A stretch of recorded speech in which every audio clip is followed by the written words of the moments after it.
It's going to be a very interesting offseason for the Boston Bruins, and today we're breaking down the three biggest questions facing this club. You're Locked On Bruins, your daily podcast on the Boston Bruins. Part of the Locked On Podcast Network, your team every day.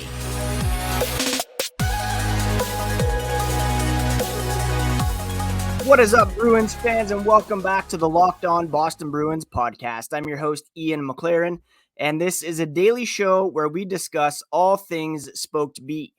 Today is Tuesday, May 21st, and I want to thank you so much for making Locked On Bruins part of your daily routine, free and available on your favorite podcast app and on YouTube, part of the Locked On Podcast Network, your team every day. And today's episode is brought to you by FanDuel. Make every moment more. Right now, new customers get $150 in bonus bets with any winning $5 bet. That's $150 with any winning $5 bet. Visit FanDuel.com/lockedon to get started. And before we get started, a quick reminder, you can find the podcast on social media at Locked NHL Bruins. And you can find me, my dad jokes, hockey thoughts at Ian C. McLaren. I'm a lifelong Bruins fan, been covering this team for various outlets for about 20 years. Worked for 5 years as a full-time hockey writer for The Score and have been hosting this podcast for the past 5 years. And over my lifelong obsession with the Boston Bruins, there has been, of course, a ton of changes. And every offseason that comes along, and this summer especially, it's going to be very, very interesting after the Bruins lost to the Florida Panthers in the second round of the Stanley Cup Playoffs, showed some great promise with respect to what they were able to do in this transition season, defining the core, and now they have some cap space and flexibility, and perhaps even more so with a trade or two, which we will discuss here coming up later on in the podcast. Today, we're breaking down the three biggest questions facing this club, and let's begin with Jake DeBrusk. He is a pending unrestricted free agent. He's been with the club for 9 years after being selected 14th overall in 2015, and he said after the loss to the Panthers, this was on Sunday during the end-of-season media availability, he expected a contract to be signed by now. He said business is business. He's been here for a while. He's seen a lot of deals get done with guys, and he kind of understands how the Bruins operate at this point.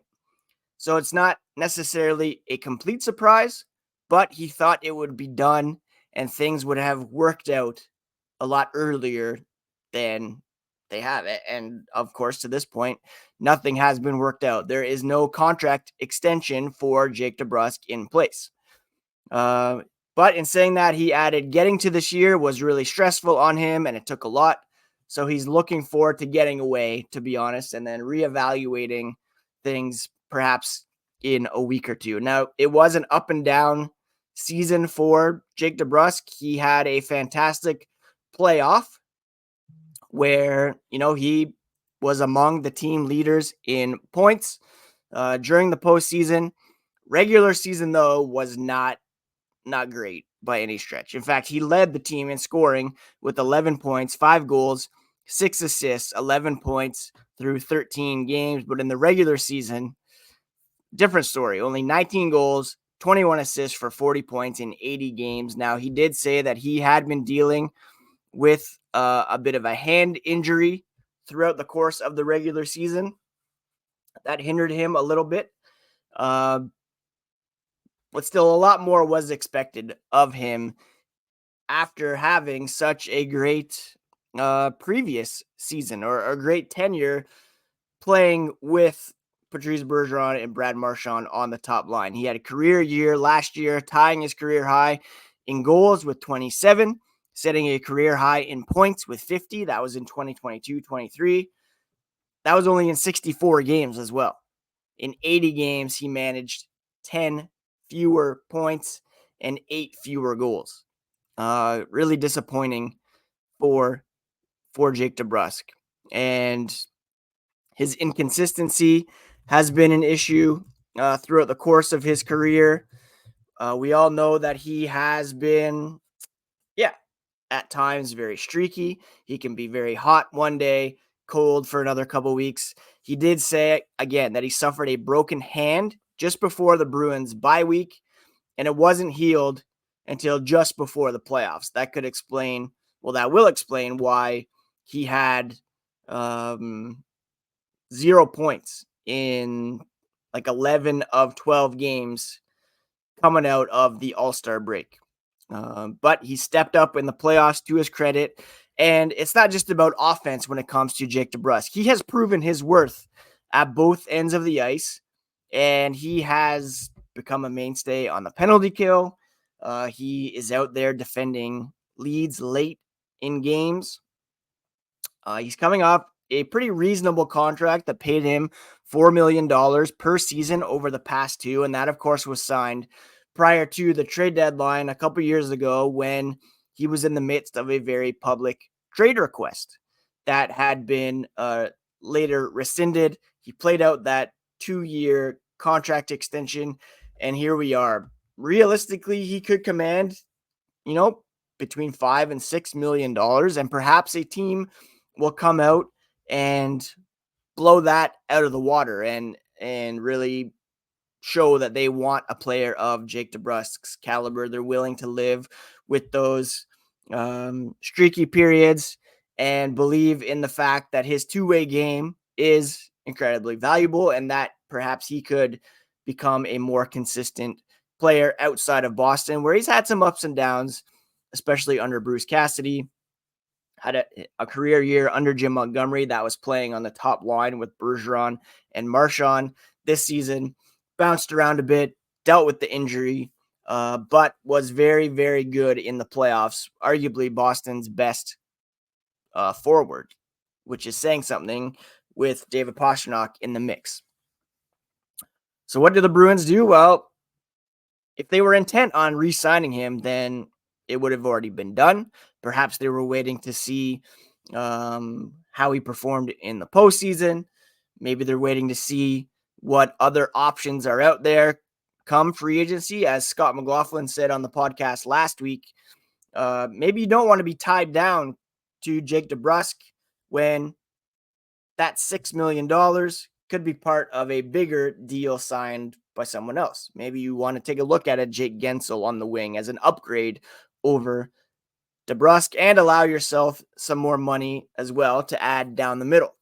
It's going to be very fascinating to see what happens with Jake DeBrusk. Of course, there is the option to trade his signing rights or do a sign and trade if some team is intent on giving him an 8-year contract. I would love to see Jake DeBrusk back in black and gold.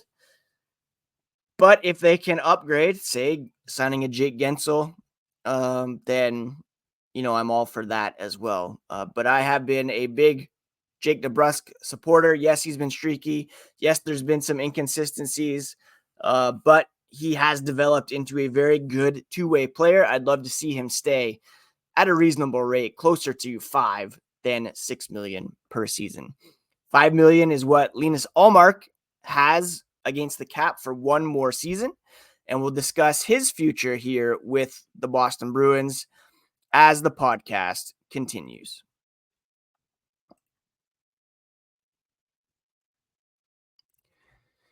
FanDuel is the official betting partner of the NBA, and with the NBA and NHL playoffs in full swing, they're making it winner take all time for you as well.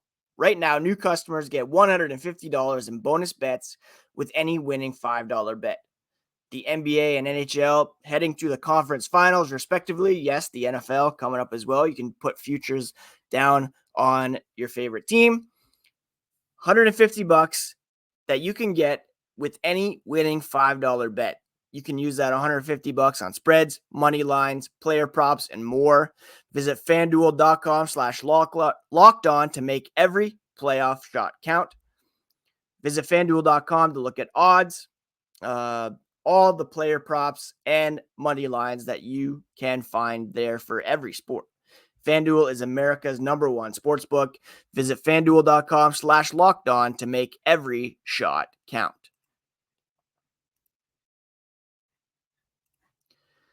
Thank you so much once again for making Locked On Boston Bruins part of your daily routine, free and available on your favorite podcast app and on YouTube, part of the Locked On Podcast Network, your team every day. Speaking of YouTube, check out Locked On Sports Today, which has all the news, opinions, analysis from around the Locked On sports universe.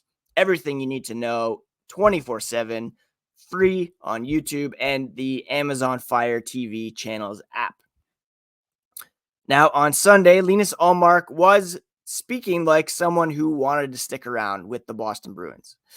He has 1 year left on his contract, and he was talking about, running it back, a revenge tour of sorts after not being able or not being called upon to play much in the playoffs. He was asked how difficult it was to watch.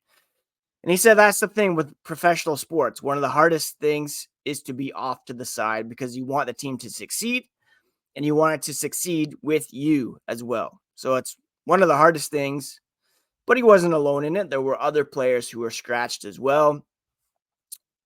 There's other guys that wanted to play, and those guys provided each other, Ullmark said, with a support system. And having those conversations, he felt like he did what he could. He did what he needed to be done. He tried to carry himself very professionally and support every single one of his teammates throughout that stretch. Now, in terms of his future, he said quite bluntly, he's got 1 more year and he's very excited about what's to come. We're in for a heck of a summer, he said. He's very motivated, mixed in with some revenge, obviously some inspiration for the fall, excitement for what's to come. He said, obviously, it was a year that wasn't as good as the one previously. He won a Vezina Trophy last season, not in the conversation this year. It's all about personal growth and learning about himself, different aspects of the game. So kind of ducking the question a little bit, but he was asked point blank how he navigated trade discussions. We all recall prior to the trade deadline, there was a report that he was in the mix to be traded to the Los Angeles Kings, a team that was apparently on his no trade list because the deal did not come to fruition. He had never been in trade talks before, he said, so it was a new experience, and it was hard because you're very comfortable where you are. You don't want to move when you feel like you're playing well. You have a team. You have the bonds that you've made with your teammates. It's popping up again come summer, and there's going to be a lot of goaltenders in the mix to be traded this summer. You look at UC Saros in Nashville, his name's come up. Jacob Markstrom in Calgary, his name was tied to the New Jersey Devils. And there are only certain things that Ullmark can control because his no trade list is 15 teams long. So you add those 15 teams with the Bruins, that's 16 teams that he can be traded to without his permission. So the Bruins have half the league that they can talk to with a view to trading Linus Ullmark.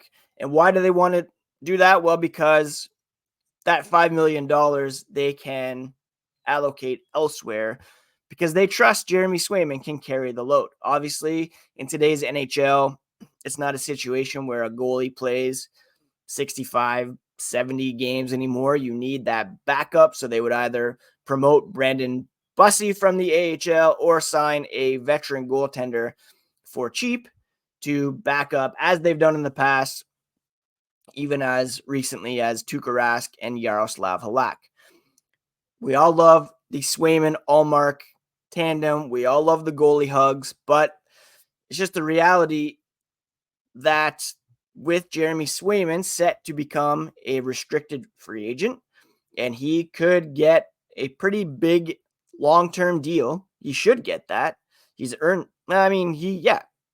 it, but he also has the promise of a 1A goalie, as he showed in the playoffs this year. Do you want to be paying your goalie tandem 10, 11, 12 million dollars? That's pretty rich in today's NHL when goaltending, yes, this tandem has been excellent, but goaltending is up and down. And, you know, to have that much committed when you have clear scoring deficiencies, the Bruins were in a lot of close games in the playoffs. Jim Montgomery said it afterwards. You can't win 2-1 every night in the postseason.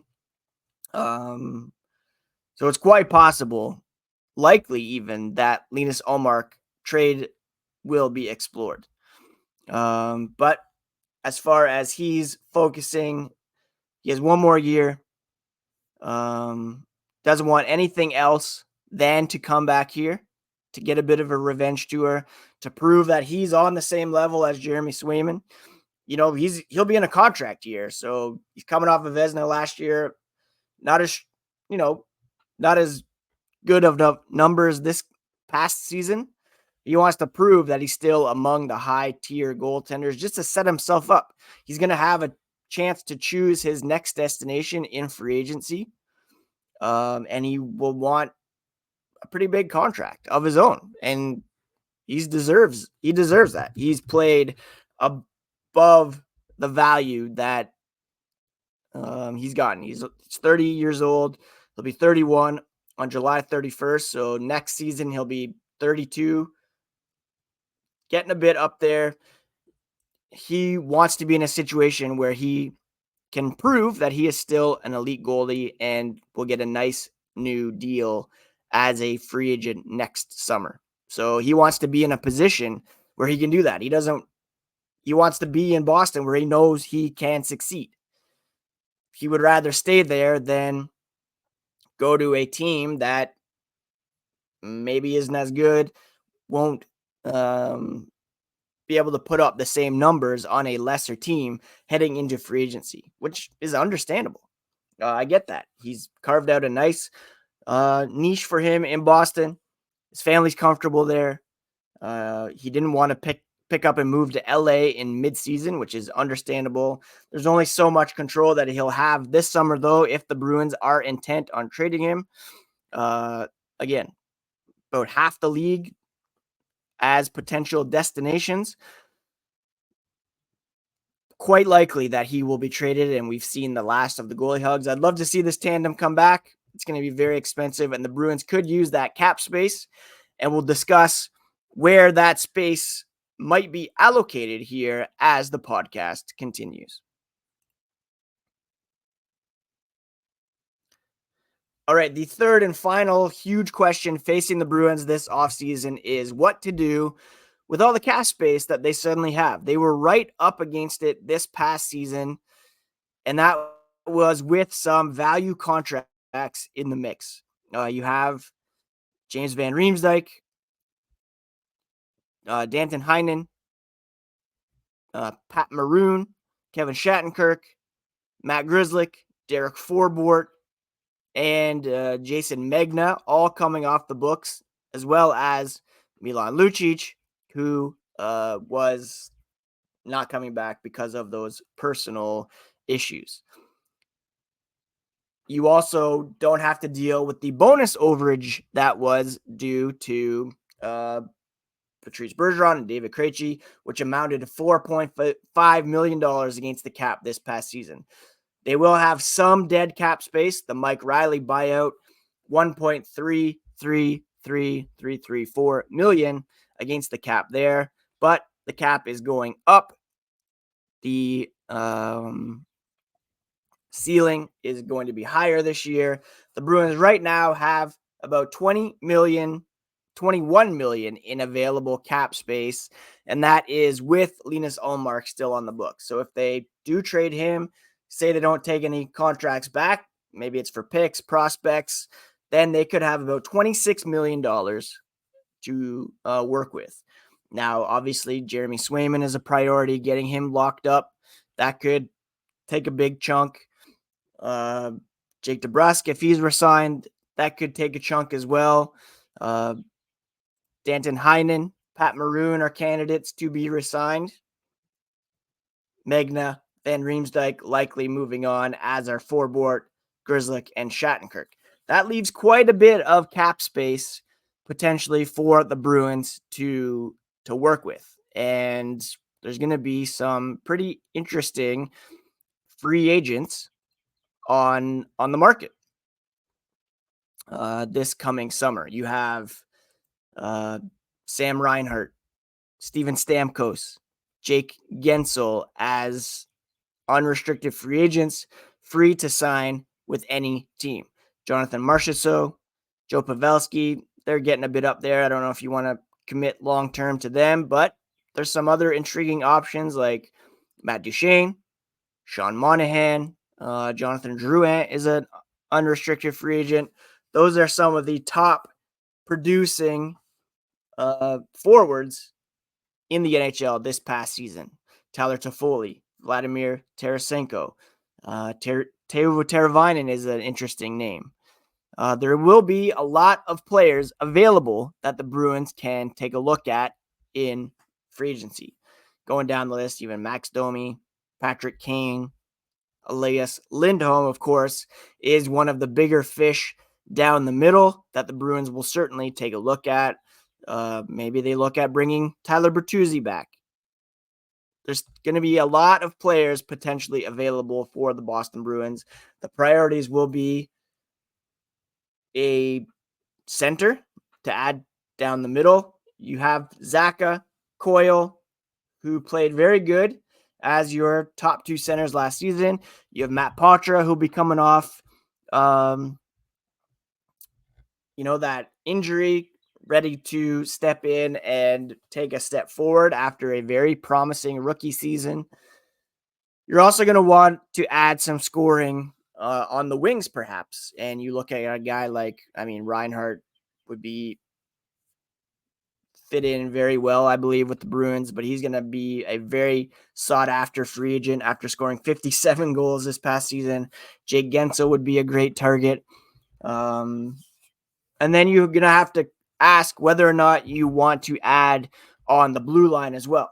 You're losing likely Derek Forbort, Matt Grzelcyk on the left side, and that leaves you with Hampus Lindholm, Parker Witherspoon, and Mason Lohrei on the left side. Now that is a decent left side, but perhaps a bit thin, and you might want to look at adding some depth on the left side as well. So the Bruins have some cap space, but they also have some needs. Again, a center, scoring winger, top four, maybe at least a bottom pairing left-hand shot if you pencil in Lindholm and Lohrei. I don't know if Witherspoon is the guy for 82 games. And then maybe even a backup goaltender if you indeed do decide to move on from Linus Ullmark. So there's going to be some players out there that you can grab, but a lot of these guys will be very sought after, and they're going to have to use their cap space wisely. When it comes to goalies, there will be some guys available that you could sign for cheap to back up Jeremy Swayman if you indeed decide to move on from Ullmark. Again, can they afford Lindholm, Gensel, a defenseman, and a goalie? Yeah, that's probably a bit rich. Can they afford a high-end center, DeBrusk, and a backup goalie? That might be a bit more manageable. Right now, they do have 1, 2, 3, 4, 5, 6, 7, 8, 9, 10 forwards signed for next season, with Jacob Lauko, Justin Brazeau signed to very manageable contracts. Jesper Boqvist is a restricted free agent. Patrick Brown still in the mix. I don't know if you want to keep him around. John Beecher. Like between Beecher, Lauko, and Brazeau, that could be a pretty good fourth line that's all making under $1 million. So you will have some space and some players that you can you can sign, and some guys that could step up as well from the AHL that could be cheap options, like a Fabian Lysell. Perhaps Georgi Merkulov gets a look in training camp as well. Not much in the way of defensemen that you can rely on to make a step up, so that will be an area to improve upon for sure. So those are the three biggest questions facing the Bruins this offseason. What to do with Jake DeBrusk, what to do with Linus Ullmark, and what to do with all this available cap space. It's going to be very, very intriguing. On Wednesday, we will get comments from Don Sweeney, Cam Neely, Charlie Jacobs, and Jim Montgomery. That will happen around 1 p.m. So later on this week, we'll be sure to recap that, and we'll be bringing you all the latest on the black and gold every day here on Locked On Boston Bruins, part of the Locked On Podcast Network, your team every single day. Thanks for joining, friends. Please do take care of yourselves, take care of each other. We'll talk to you again here tomorrow on Locked On Boston Bruins, part of the Locked On Podcast Network, your team every day.